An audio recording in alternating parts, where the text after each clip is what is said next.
T20 blast 2024 north গ্রুপের match, যেটা খেলা হবে নটিংহামশায়ার ভার্সেস ওয়ারচেস্টারশায়ার। খেলাটা হবে, যদি আমি ডেট বলি, আজ 6 জুন 2024 ইন্ডিয়ান টাইমে রাত 11টা PM খেলাটা নটিংহামে হবে, যেটা ট্রেন ব্রিজে খেলা। নো রেনের আপডেট নেই, তো ক্লাউডি ওয়েদার থাকবে। আর যদি এখানে পিচ আমি নটিংহামশায়ারে ক্যালকুলেশন করি, টসে জিতে ফিল্ডিং নেওয়া দরকার।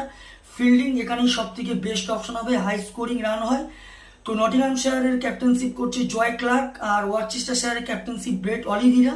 তো এখানে দুটো টিম যদি পার্সেন্টেজ ক্যালকুলেশন করা, আমি 50-50 বলবো। তো আমার ক্যালকুলেশন এখানে match winner Nottinghamshire win this game. আজকের ম্যাচ নটিংহামশায়ার এই ম্যাচ জিতবে। আর যদি এখানে টপ ফ্যান্টাসি প্লেয়ার হিসাবে যদি দেখি, নটিংহামশায়ারের Alex Hales, Joe Clarke, Will Young, Tom মুডসকে টপ ফ্যান্টাসি পিকের মধ্যে রাখবো। ওয়ারচেস্টারশায়ার যদি টপ ফ্যান্টাসি পিক দিকে, এখানে Brett Oliveira, Adam Hose, Eddie Pollock, Nathan Smith, Hayden ওয়ালসকে টপ ফ্যান্টাসি পিকের মধ্যে রাখবো। তো এখানে match winner Nottinghamshire win this game.